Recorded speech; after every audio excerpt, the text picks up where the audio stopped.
예, 저희들은 의료 영리화 정책 중단 촉구를 위한 기자회견을 위해서 여기 모였습니다. 야당과 보건의료계, 노동시민사회단체 함께 모였습니다. 어제 그저께 보건복지부는 영리법인, 영리자법인 가이드라인을 발표하고 부대사업 확대를 위한 의료법 시행 규칙을 개정하겠다 이렇게 나왔습니다.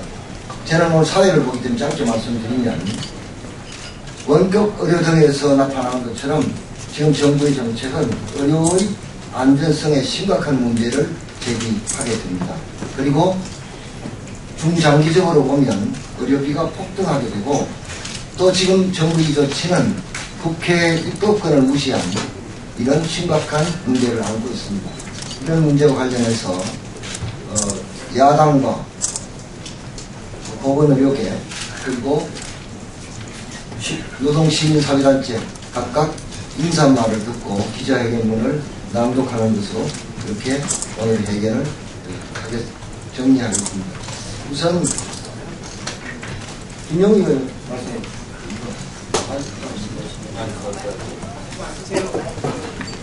정말 친구 내려가 이렇게 내려가. 아 얘가 내려가라고? 그냥 내려가. 이러지 마 내려가. 얘가 내려가. 아이고.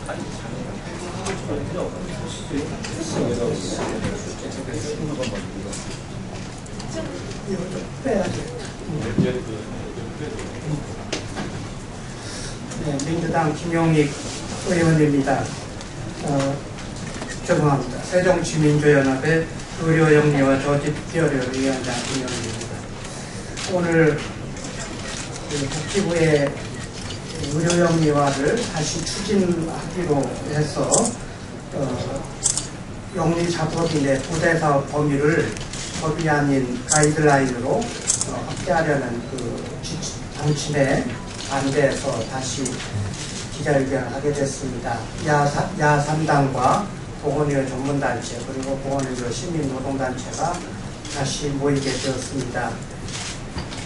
야3당은 그동안에도 끊임없이 부대사업이 의료법을 개정해야 가능한 사안이다라고 하는 것을 경고하고 또 말씀을 끊임없이 드렸습니다. 그럼에도 불구하고 정부가 다시 무리한 강행을 하고 있습니다. 야3당은 이러한 그 정부의 방침에 대해서 수긍할 수 없고 또 받아들일 수 없습니다. 모든 우리가 할 수 있는 방안을 동원해서 정부의 방침에 대해서 반대하고 처리하도록 노력을 하겠습니다. 기자 여러분들도 관심 가지고 봐주시기 바랍니다. 이 정부가 하는 일이 날이 가면 갈수록 혼란과 그리고 갈등을 이야기하고 있습니다. 세월호 참사를 다시 거론할 필요는 없지만 다시금 국정의 모든 부분에서 그러한 잘못이 일어날 그 두려움을 가지지 않을 수가 없습니다. 정부에게 다시 한번 촉구를 합니다. 이 의료영리화 정책은 옳지 않은 정책이기 때문에 반드시 다시 처리한다고 권고를 드리고 싶습니다.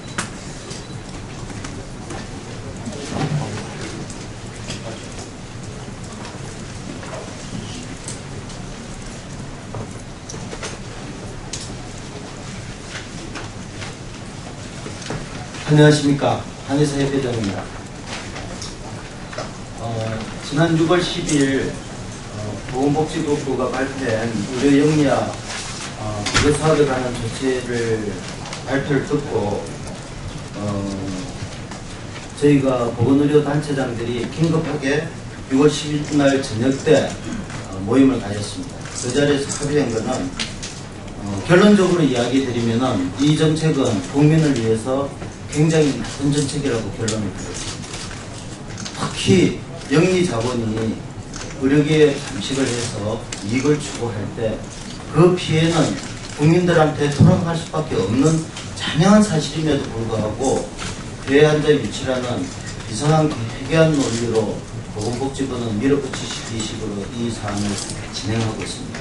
다시 한 번 더 이야기 드리지만은 보건의료단체 협의회 전부는 이 나쁜 정책에 대해서 특히 국민한테 피해가 발생될 수밖에 없는 이 정책에 대해서 끝까지 반대할 것을 저는 이상입니다. 감사합니다.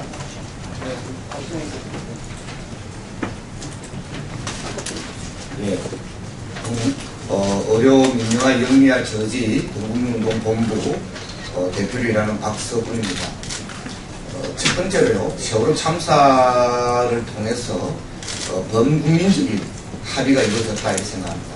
그 내용은 국민의 생명과 안전이 보다 먼저다라는 것이 아마 이론 없이 확인됐다고 생각합니다.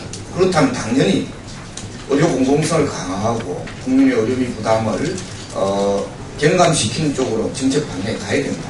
그런데 지금 현 정권은 이런 국민적 여망에 정면으로 역행해서 고속으로 거꾸로 가고 있습니다. 그래서 이 점은 잘못된 국민적 합의에 반하는 것이다 라는 점입니다. 두 번째로는 국회 입법사항을 국회 입법을 통하지 않고 시행규칙 개정이나 가이드라인 제정을 하는 것은 입법권 침해다. 그리고 나아가서는 국민 주권에 대한 침해다. 이렇게 이야기할 수 있습니다. 세 번째로는요, 아마 이런 이 현 정권의 고속역주행, 잘못된 이런 정책 방향은 국민적 심판을 받게 될 것이다. 저희들은 동국민운동본부는 보건의료운동단체들과 함께 힘을 합쳐서 의료 영리와 의료 민영화의 폐단을 적극적으로 홍보하고 국민적 여론을 일으키고, 그래서 730 재보선에서 기필코 이 심판하게 될 것임을 엄숙히 선언합니다. 감사합니다.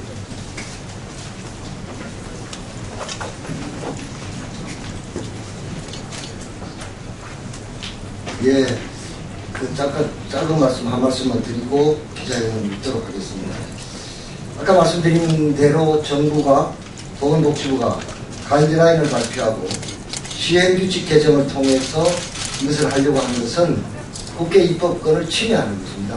그래서 우선 법적으로는 우리 새정치민주연합 차원에서 의료법 개정안을 낼 것이고 헌재 권한쟁의 심판을 청구하겠습니다. 이것은 입법부의 권한을 행정부가 자의적으로 행사하고 있기 때문에 그렇습니다. 그다음 다른 하나는 정부가 이런 것을 강행하는 경우에 우리 새정치민주연합은 보건복지부가 하는 일체의 일, 법안을 제출한다든지 등과 관련해서 국회에서 어떤 협력도 하지 않겠다라는 입장을 분명히 밝힙니다. 자, 그럼 우리 유재명 나오세요. 네, 기자회견문을 낭독하겠습니다. 국민의 건강권을 지키기 위해서 돈보다 생명을 실천하고 있는 보건의료노조 위원장 유재현입니다. 오늘 이 자리는 새정치민주연합, 진보당, 그리고 정의당, 그래서 새누리당을 제외한 야 3당의 국회의원님들과 그리고 보건의료인들, 그래서 보건의료 단체 전체와 그리고 150개의 단체가 넘게 같이 함께하고 있는 의료민영화 저지 건국본, 그래서 여당을 제외한 모든 부분에서 이것을 반대하고 있다는 것을 천명하는 자리입니다. 다만 의사협회는 18일날 대표, 그 회장 선출을 앞두고 있어서 오늘 이 자리에 같이 하지는 못했다는 말씀을 드리면서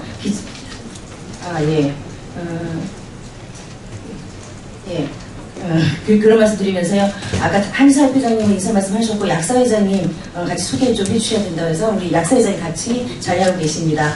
그리고 저희 보건의료노조를 포함해서 그 치과의사협회, 그리고 약사협회, 한의사협회, 간호사협회 이렇게 공동성명서를 또 오늘 발표를 했습니다. 별도로 배포된 공동성명서를 통해서 저희 입장을 세부적으로 다시 봐주시면 될 것 같고요. 오늘 기자회견문을 축약해서 낭독해드리도록 하겠습니다. 국민의 안전과 생명을 내팽개치는 의료 영리화 정책을 중단하라. 세월호 침몰 참사와 장성 요양병원 화재 참사는 국민의 안전과 생명을 보호하는 것이야말로 국가의 최고 과제임을 보여주었다. 또한 국민의 안전과 생명을 지키기 위해 우리 사회가 어떻게 변화해야 하는지 분명하게 알려주었다. 그러나 다시는 세월호와 같은 참사가 발생하지 않도록 국가 개조를 추진하겠다고 국민 앞에 약속한 박근혜 정부는 지방선거가 끝나자마자 영리 작업인 허용 가이드라인을 발표하고 부대 사업 확대를 위한 의료법 시행규칙 개정안의 입법 예고하는 의료 영리화 정책을 들고 나왔다.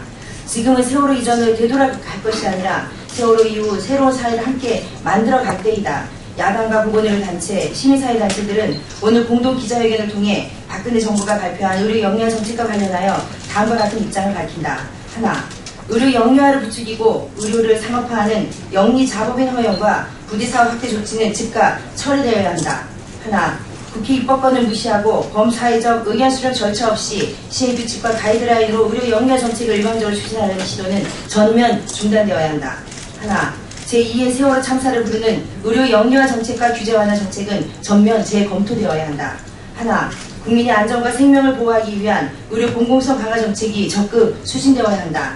하나, 환자 안전과 국민 생명을 지키기 위한 보건의료 제도 개선을 위해 정부, 여야 정당, 보건의료 단체, 시민사회단체, 전문가들이 참가하는 범사회적 논의기구 구성을 제안한다. 2014년 6월 12일 새정치민주연합 의료영유아정책특별위원회 보건복지위원회, 우리 민영화 저지 공공의료 실현통합진보단 특별위원회, 정의당 교육의료영유아정책특별위원회, 의료상업화 저지를 위한 보건의료단체 공동협의회, 우리 민영화 영유아 저지와 의료 공공성 강화를 위한 범국민운동본부 공동기자회견이었습니다. 감사합니다. 네, 고맙습니다.